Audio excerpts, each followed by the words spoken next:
မရှိတရှိတုန်းကပေါ့တော့အုတ်လေးတစ်ခုထဲမှာအမြဲတမ်းစတားဖြစ်ချင်နေတဲ့ယုံကလေးနဲ့ခင်မိချင်တဲ့လိတ်ကလေးတို့ရှိကြတယ်သူတို့ဟာယုံနဲ့လိတ်အပြေးပြိုင်တဲ့ပုံမြင်တွေကိုနားထောင်ပြီးအပြင်းကြီးတဲ့ယုံကလေးနဲ့တော်တော်တုံးတဲ့လိတ်ပဲကွာလို့ပြောရင်ရေမောကြပါတယ်ဒီလိုနဲ့သူတို့နှစ်ကောင်လဲပုံမြင်တွေကယုံနဲ့လိတ်လို့အပြေးပြိုင်ကြရင်ကောင်းမယ်လို့တိုင်ပင်ပြီးအပြေးပြိုင်ပွဲတစ်ခုစီစဉ်လိုက်ကြပါတော့တယ်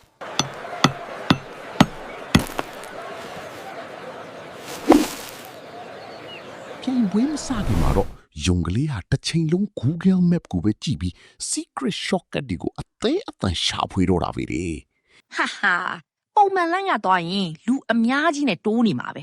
ငါရဲ့ smartphone တွေက Google Maps ကရှာပြီးတဲ့ secret shortcut ကိုပဲသုံးတော့မယ်ကြည်စားဒီလမ်းကပုံမြန်မှာတီးကြတယ်အဲ့ဒီအချိန်မှာလိတ်ကလေးကလည်း flash လို့အမြန်ပြေးနီးဆိုတဲ့သင်ခန်းစာတွေကို YouTube ကနေရှာဖွေပြီးနိမနာနာမနာလေ့ကျင့်နေတယ်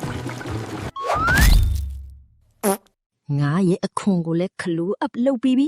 YouTube ပေါ်ကဗီဒီယိုတွေကအတိုင်းလီကျင့်ခန်းနေလေအပြည့်အဝလုပ်ထားတာဆိုတော့ငါကတော့ဒီနေ့ပန်းတိုင်ကို flash လို့ကြောက်ငါတေးကြတယ်ကြည်နေလိုက်စမ်းပြိုင်ပွဲလေးကိုရောက်လာတဲ့အခါမှာတော့ယုံကလေးကတာလွတ်လိုက်တာနဲ့တပြိုင်နက်ဖုံးကိုလက်ကကင်ပြီးကြည့်ရင် secret shortcut လို့ယူဆတဲ့လမ်းကြောင်းတွေကနေခုန်ပြန်ကျော်လွှားပြီးအသေးအတန်ပြေးပါတော့တယ်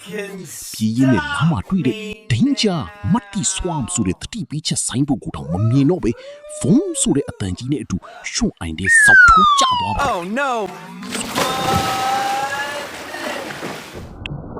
တဖက်မှာပဲလိတ်ကလေးကအရှုံးမပြီးပဲပြေးလိုက်တာတိတ်မကြခင်မှာပဲဒူးရီချောင်းပြီးတောင်ဆောင်ကပြုတ်ကျလို့တက်လက်ကြီးလန့်နေတော့တယ်အာကျုံမင်းငါနောက်ဆုံးမှာတော့နှစ်ယောက်လုံးပန်းတိုင်ကိုမရောက်နိုင်တော့ဘူးဘိုင်းပွဲရက်နဲ့တီးဖြစ်သွားပါတော့တယ်ခဏနေတော့သူတို့ကိုတခြားသတိဆန်တွေကလာကြကြပါတယ်သူတို့နှစ်ယောက်လေးတယောက်ကိုတယောက်ကြည့်ပြီးရေလေးရေရှက်လေးရှက်ရင်းနဲ့တီတူပြောလိုက်ကြပါတယ်သူတို့ပြောလိုက်ကြတာကငါတို့တန်းရာတွေတတ်တာရင်ရေကူးပြိုင်ကြမလားဆိုတဲ့စကားပဲဖြစ်ပါတော့တယ်ပုံပြင်လေးကတော့ဒါပါပဲခွေ